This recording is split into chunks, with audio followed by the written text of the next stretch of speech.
नमस्कार दोस्तों, welcome to my YouTube channel Abhinav competition classes. मैं हूं अनीता। आज मैं आपको साइंस एनसीईआरटी क्लास 6 का चैप्टर नंबर 2 पढ़ाने जा रही हूं। चैप्टर का नाम है भोजन के घटक, कंपोनेंट्स ऑफ फूड। सबसे पहले हम इसमें जानेंगे भोजन क्यों आवश्यक है। सभी सजीव प्राणी, पेड़ पौधे, जीव जंतु सभी को भोजन की आवश्यकता होती है। बिना भोजन के कोई भी सजीव जीवित नहीं रह सकता है। सभी सजीवों को जीवित रहने और कार्य करने के लिए ऊर्जा की आवश्यकता होती है और ये ऊर्जा हम लोगों को भोजन से ही प्राप्त होती है। इसलिए भोजन हमारे शरीर के लिए बहुत आवश्यक है। अब हम जानेंगे हमें कैसा भोजन करना चाहिए। तो उसके पहले हम लोग जानते हैं पोषक तत्व क्या हैं। वे तत्व जो हमारे शरीर को पोषण देते हैं पोषक तत्व कहलाते हैं। पोषक तत्व 5 प्रकार के होते हैं: कार्बोहाइड्रेट, वसा, प्रोटीन, विटामिन और खनिज। हम लोग अब जानेंगे भोजन के घटक क्या हैं।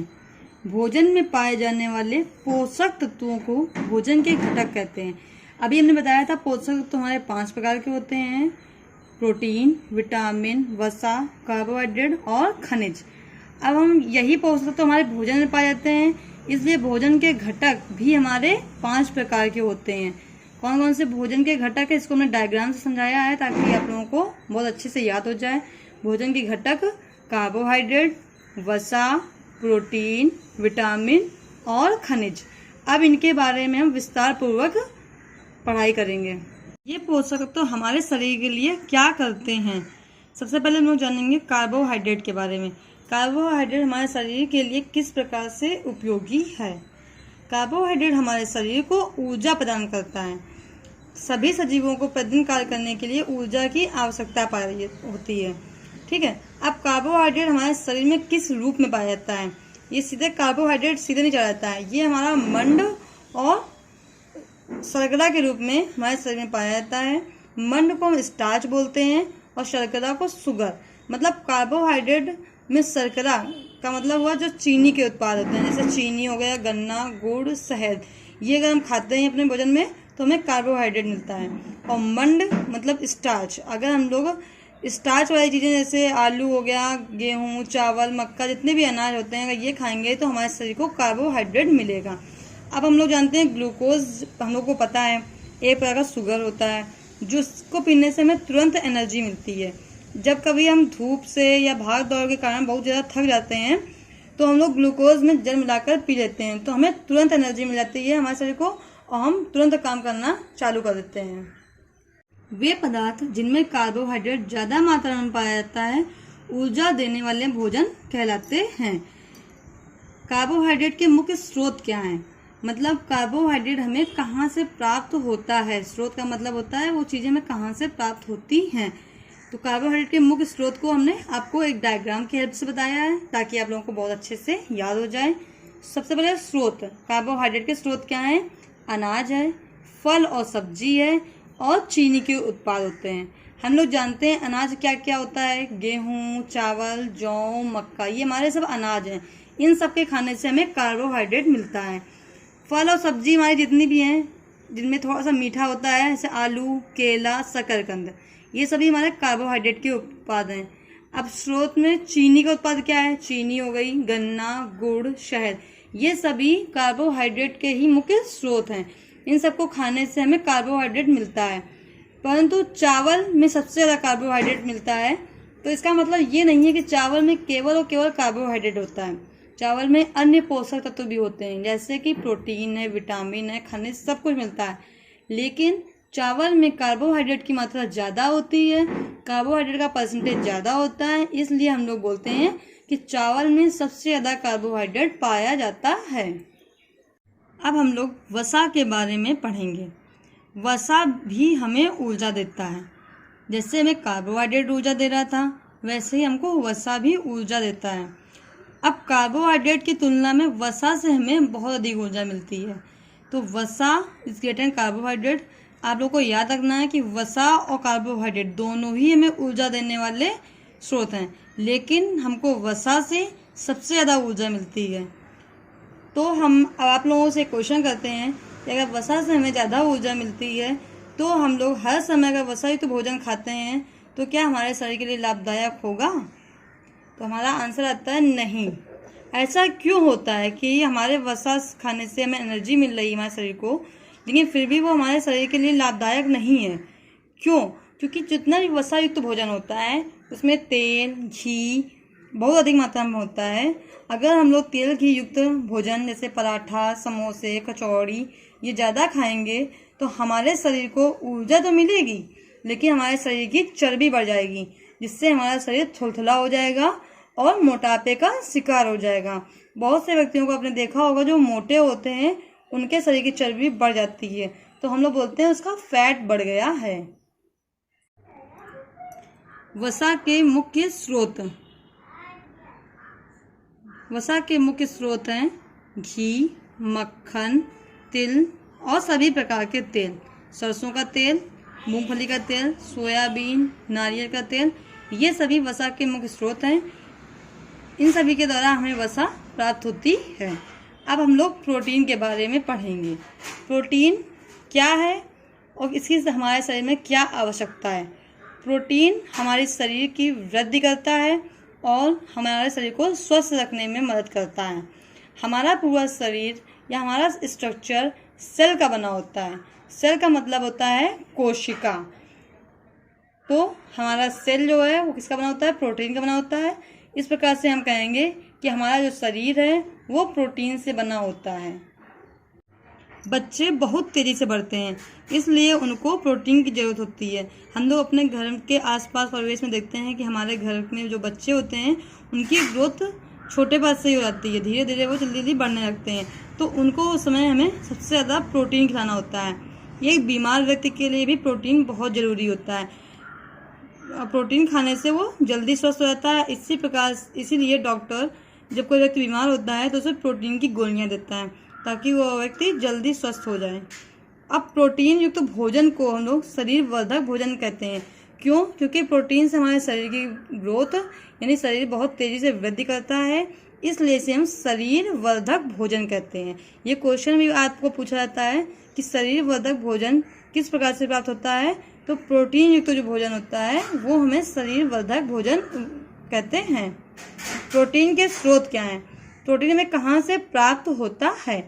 दूध, अंडा, पनीर, सोयाबीन और सभी प्रकार की दालें, अरहर, मूंग, उड़द, चना, ये सभी प्रोटीन के स्रोत हैं। सबसे ज़्यादा प्रोटीन सब में सोयाबीन में पाई जाती है। इसका मतलब सोयाबीन में प्रोटीन की मात्रा सबसे ज़्यादा अधिक होती है, इसलिए सोयाबीन में सबसे ज़्यादा प्रोटीन पाई जाती है। हम लोग देखेंगे एक बहुत इम्पॉर्टेंट चीज़ है कि एक वयस्क व्यक्ति को कितना प्रोटीन लेना चाहिए। तो एक वयस्क व्यक्ति को अपने शरीर के वजन के अनुसार प्रोटीन की ज़रूरत होती है। अगर उसके शरीर का भार 10 किलोग्राम है तो उसको 10 ग्राम प्रोटीन की चाहिए। अगर उस व्यक्ति का भार 60 किलोग्राम है तो उस व्यक्ति को 60 ग्राम प्रोटीन की आवश्यकता होगी। अब हम लोग जानेंगे प्रोटीन के कार्य। प्रोटीन का कार्य आगे हम लोग पढ़ चुके हैं, शरीर की वृद्धि करना और घायल ऊतकों की मदद करना। ये 2 प्रोटीन के कार्य हैं। एक तो शरीर की वृद्धि करता है, दूसरा हमारे शरीर में जब चोट लग जाती है तो उसका भरपाई भी प्रोटीन ही करता है। प्रोटीन की कमी से होने वाले रोग, 2 रोग होते हैं जो प्रोटीन की कमी से हो जाते हैं, मेरेस्मस और क्वाशरकोर। मेरेस्मस रोग से बहुत बच्चों को आपको देखा होगा कि उनकी मांसपेशियां बहुत ही कमज़ोर होती हैं, तो उनके अंदर प्रोटीन की कमी हो जाती है और वो मेरेस्मस का शिकार हो जाते हैं। क्वाशरकोर वो बच्चे जिनका हाथ पैर बहुत ही पतले और पेट निकला हुआ होता है, ऐसे हमने कई बच्चों को देखा होता है कि वो लोग क्वाशरकोर बीमारी का शिकार हो जाते हैं। उनको सही टाइम पे प्रोटीन नहीं मिल पाती है। तो प्रोटीन की कमी से होने वाले 2 रोग हैं, मेरेस्मस और क्वाशरकोर। अब हम लोग विटामिन के बारे में जानेंगे। विटामिन क्या है? विटामिन हमारे शरीर के लिए बहुत ही इम्पोर्टेंट है। ये रोगों से हमारी रक्षा करते हैं। विटामिन हमारी आँख, दांत, हड्डियों, मसूड़ों को स्वस्थ रखने में भी हमारी सहायता करते हैं। तो जानेंगे विटामिन के प्रकार। विटामिन के कई सारे प्रकार हैं जो अल्फ़ाबेट में होते हैं, जैसे हमारे A, B, C, D, E, F, ये तो हमने पढ़ाई है। अब विटामिन के प्रकार देखते हैं। Vitamin A, vitamin B, vitamin C, vitamin D, vitamin E और विटामिन के। ये हमारे 6 प्रकार के विटामिन हैं जो हमें याद रखना है कि ए, बी, सी, डी, ई के बाद एफ नहीं है, ई के बाद सीधे के है। ये हमारे विटामिन के प्रकार होते हैं। अब हम लोग जानेंगे विटामिन बी। ये विटामिन है, इसके अंदर बहुत सारे विटामिन आते हैं, जैसे vitamin B1, B2, B6, B12। Vitamin B के इस ग्रुप को हम लोग विटामिन बी कॉम्प्लेक्स कहते हैं। ये बहुत ही इंपॉर्टेंट है। बी कॉम्प्लेक्स किसे कहते हैं? तो बी के ग्रुप को बोलते हैं। हम लोग इसको फिगर से समझते हैं, आइए देखते हैं। बी कॉम्प्लेक्स के अंदर आने वाले विटामिन कौन कौन से हैं? B1, B2, B3, B5, B6, B7, B9, B12।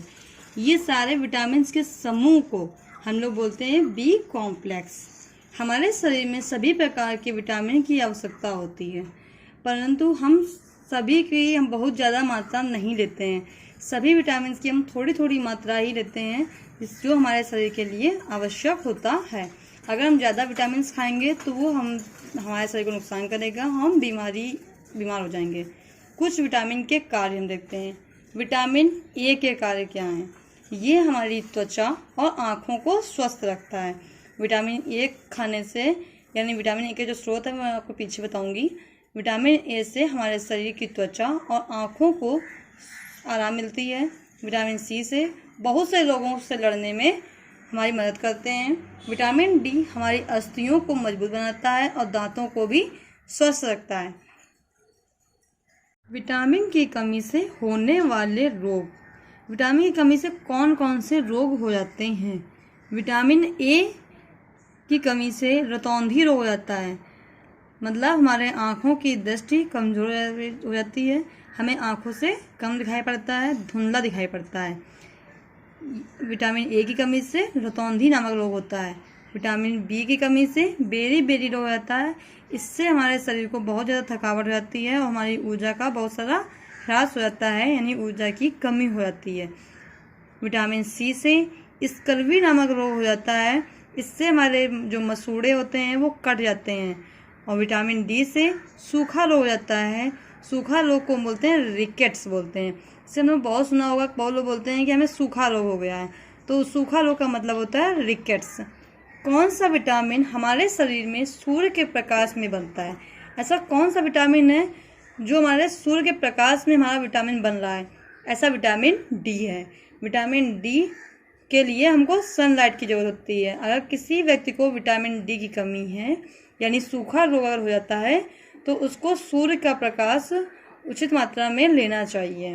और सूर्य का प्रकाश का मतलब है दिन की धूप नहीं, जो सुबह सूर्य की धूप होती है वो सूर्य का प्रकाश ही विटामिन डी बनाता है।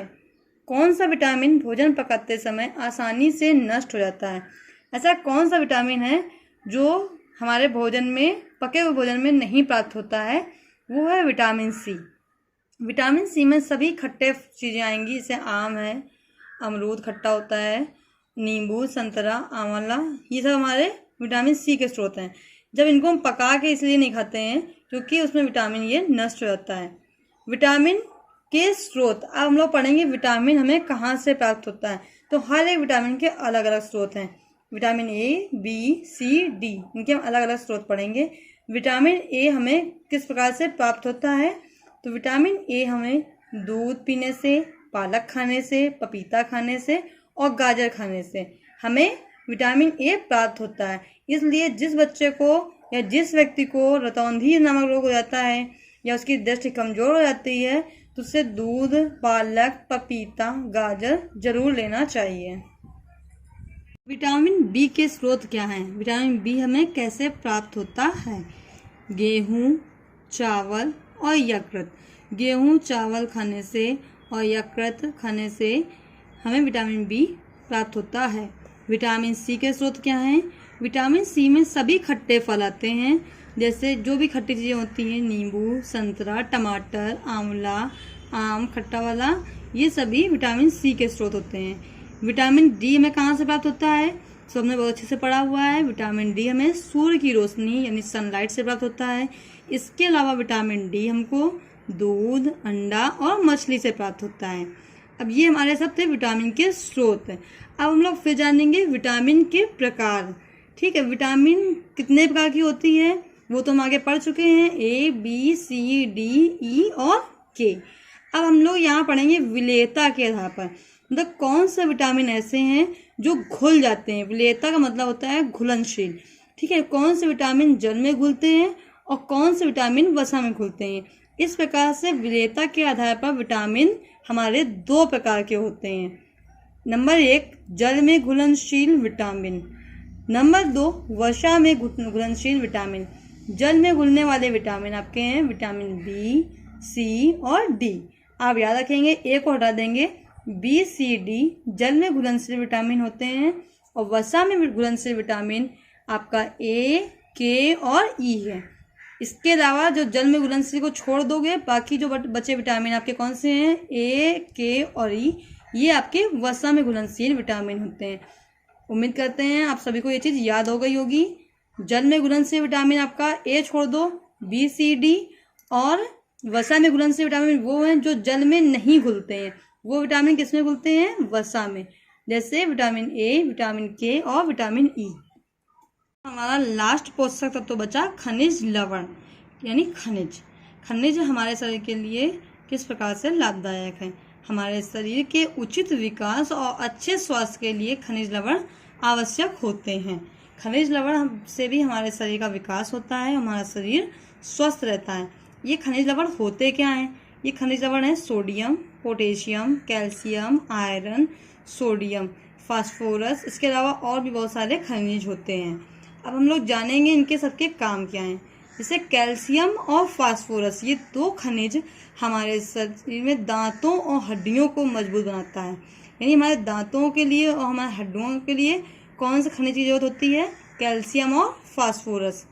दूध और हरी सब्जियां कैल्शियम के अच्छे स्रोत होते हैं। यानी कि हमें कैल्शियम की अगर किसी कमी होती है तो उस व्यक्ति को दूध और हरी सब्जियां उचित मात्रा में खानी चाहिए। आयोडीन, ये सबसे अच्छा इंपॉर्टेंट क्वेश्चन है। आयोडीन की कमी से कौन सा रोग होता है? आयोडीन आपका एक खनिज लवण है और आयोडीन की कमी से घेंघा नामक रोग होता है। आयरन, आयरन हमारे शरीर में बहुत ज़्यादा उपयोगी है। आयरन हमारे शरीर में हीमोग्लोबिन बनाता है। हीमोग्लोबिन के कारण ही हमारा खून लाल होता है। हम लोग देखते हैं कि हमारा ब्लड लाल होता है। ये लाल क्यों होता है? हीमोग्लोबिन की वजह से होता है। और हीमोग्लोबिन हमारा किस खनिज की सहायता से बनता है? वो है आयरन। आयरन की सहायता से हमारा हीमोग्लोबिन बनता है और हीमोग्लोबिन के कारण ही हमारा खून लाल होता है। ये खनिज हमें कहाँ से प्राप्त होते हैं? इनके स्रोत क्या हैं? तो इनके स्रोत हैं, हम ताजे फल खाएंगे और पत्तेदार सब्जियां खाएंगे। अगर हम ताजे फल और पत्तेदार सब्जी खाते हैं तो हमारे शरीर में खनिज लवण की कमी नहीं होगी। अभी तक हम लोगों ने पोषक तत्वों के बारे में पढ़ा था। पोषक तत्व प्रोटीन, विटामिन, वसा, खनिज और कार्बोहाइड्रेट, ये 5 पोषक तत्व थे जो हमारे शरीर के लिए बहुत ही आवश्यक होते हैं।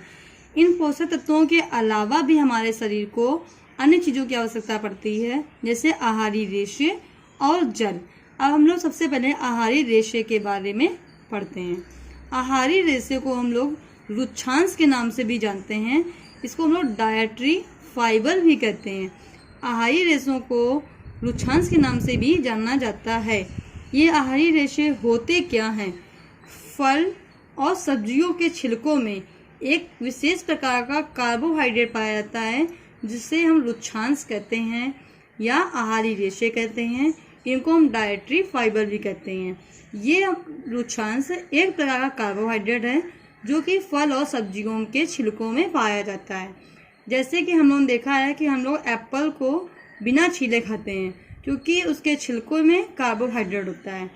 ऐसे ही लोग खीरे के बारे में भी, खीरा भी हम लोग बिना छीले हुए खाते हैं क्योंकि इनमें हमारे कार्बोहाइड्रेट होते हैं और ये हमारे रुक्षांश होते हैं। ये हमारे शरीर के लिए बहुत ही आवश्यक होते हैं।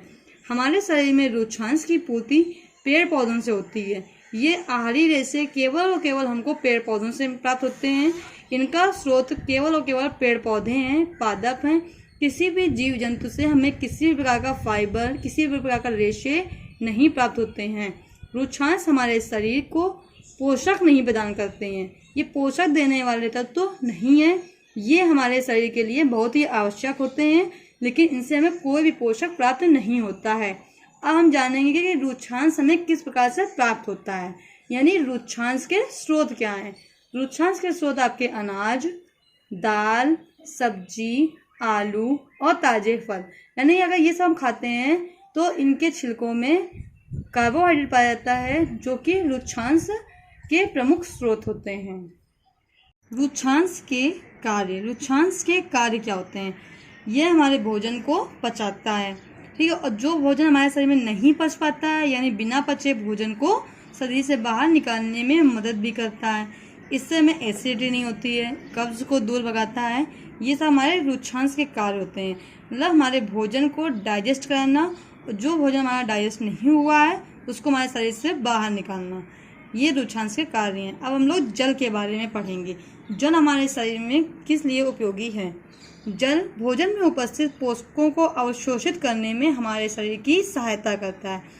जल का काम है कि हमारे शरीर में जो भी पोषक तत्व गए हैं उनको अवशोषित करना, और जल से हमारे शरीर में अपशिष्ट पदार्थ जो गंदे पदार्थ जैसे मूत्र और पसीना, इसको बाहर निकालने में भी मदद करता है। जल पचे हुए भोजन को विभिन्न जगहों में पहुंचाता है। हमारा शरीर लगभग 70% जल से ही बना होता है, इसीलिए हमारा खून भी तरल अवस्था में यानी द्रव अवस्था में पाया जाता है, क्योंकि हमारे शरीर में जल की मात्रा बहुत ज़्यादा होती है। हमारे शरीर में जल 70% होता है। अब हम लोग भोजन में उपस्थित विभिन्न पोषक तत्वों की उपस्थिति की जांच करेंगे कि किस भोजन में हमारा प्रोटीन है, किस में विटामिन है, किस में मंड है, किस में कार्बोहाइड्रेट है। तो सबसे पहले हम लोग देखेंगे मंड की उपस्थिति की जांच। मंड की हम टेस्टिंग करेंगे, मंड का परीक्षण करेंगे। इसके लिए हमें कौन कौन सी सामग्री की ज़रूरत पड़ती है? तो इसके लिए हमें आयोडीन का घोल लेना है, कच्चा आलू या चावल का पेस्ट लेना है, और शीशे की एक प्लेट और एक ड्रॉपर लेना है। इसके लिए हम सबसे पहले हम क्या करते हैं कि जो शीशे की प्लेट है उसमें हम लोग कच्चा आलू या चावल के पेस्ट को रख देते हैं, और उसमें 2 या 3 बूंद आयोडीन का घोल ड्रॉपर की सहायता से डालते हैं। तो हम क्या देखते हैं कि आलू के ऊपर या चावल के पेस्ट के ऊपर जो रंग है वो बदलने लगता है। उसके रंग को हम ध्यान से देखेंगे, इसका रंग गहरा नीला या काला हो जाता है। अगर ऐसा होता है तो उसका मतलब हुआ कि आलू में मंड उपस्थित है। अगर ऐसा नहीं होता है किसी भोजन में तो उसमें मंड उपस्थित नहीं होगा, लेकिन मंड की उपस्थिति के लिए हमें देखना होगा कि उसका रंग कैसा हो जाता है, गहरा नीला और काला। इसमें हम घोल किसका लेते हैं, ये सबसे ज़्यादा जरूरी याद रखना है। इसमें घोल हम लोग आयोडीन का घोल लेते हैं, और ड्रॉपर की सहायता से आयोडीन की सिर्फ और सिर्फ 2 या 3 बूंद ही डालेंगे, और उस पेस्ट का रंग गहरा काला या नीला हो जाएगा। इसका मतलब उसमें मंड उपस्थित है। अब हम लोग वसा की उपस्थिति की जांच करेंगे कि वसा उसमें है खाद्य पदार्थ में या नहीं। इसके लिए हम लोग सबसे पहले सफ़ेद कागज़ का एक टुकड़ा लेंगे, और तला हुआ एक आलू का चिप्स या कुछ भी ले सकते हैं जो तला हुआ होगा। तले हुए आलू के चिप्स को सबसे पहले एक सफ़ेद कागज़ में लपेट लेंगे, फिर उस कागज़ को हम सावधानीपूर्वक कूटेंगे, यानी इस पर या तो हाथों से धीरे धीरे मल लेंगे ताकि उसका जो तेल है वो उस कागज़ पे आ जाए। और फिर हम कागज़ के टुकड़े को खोलकर देखते हैं, तो कागज़ के टुकड़े को हम ध्यान से देखेंगे तो उस पर कुछ धब्बे दिखाई पड़ेंगे, कुछ स्पॉट दिखाई पड़ेंगे। ये धब्बे हमको बताते हैं कि उस चिप्स में वसा की उपस्थिति है, यानी निष्कर्ष हमारा निकलता हुआ है कि तले हुए आलू के चिप्स में वसा है। अब हम लोग अपने भोजन में प्रोटीन की टेस्टिंग करेंगे कि उसमें प्रोटीन है या नहीं। इसके लिए हमारी सामग्री होगी, उसमें हम क्या लेंगे, दाल का पेस्ट, कॉपर सल्फेट का विलयन और कास्टिक सोडा, इसके एक ड्रॉपर और एक परख नली यानी टेस्ट ट्यूब। इसको करने की विधि क्या होगी, टेस्ट ट्यूब यानी परख नली में सबसे पहले हम दाल का पेस्ट ले लेंगे, इसमें थोड़ा सा पानी डाल देंगे और फिर ड्रॉपर की सहायता से हम लोग ध्यान रखेंगे कि हमें कॉपर सल्फेट की 2 बूंद और कास्टिक सोडा की 10 बूंदें, इसको नहीं बोलना है, हमें 2 बूंद लेनी है कॉपर सल्फेट की और 10 बूंद लेनी है कास्टिक सोडा की। इसको हम अच्छी तरीके से मिलाते हैं तो हमें मिलता है कि विलयन का रंग बैगनी हो जाता है और निष्कर्ष में आता है कि दाल में प्रोटीन होती है। इस टेस्टिंग को हम लोग बहुत ध्यान से करेंगे और कोई भी विलयन हम लोग टेस्ट करके नहीं देखेंगे। तो इसको याद करने का एक अच्छा तरीका, हमें इसको याद रखना है कि अगर हमें मंड की टेस्टिंग करनी है यानी कार्बोहाइड्रेट हमारे भोजन में है कि नहीं, तो इसमें रंग का परिवर्तन आपका हो जाएगा गहरा काला या नीला, ठीक है। और अगर हम प्रोटीन की टेस्टिंग करेंगे तो हमारे खाद्य पदार्थ का रंग बैगनी हो जाएगा। ये आपको याद रखना है बहुत अच्छी तरीके से। थैंक यू दोस्तों। अगर आपको मेरा वीडियो पसंद आया हो तो प्लीज़ इसे सब्सक्राइब, लाइक, शेयर और कमेंट ज़रूर करें। बेल आइकन बटन प्रेस करें ताकि आपको मेरे लेटेस्ट वीडियोस मिलते रहें।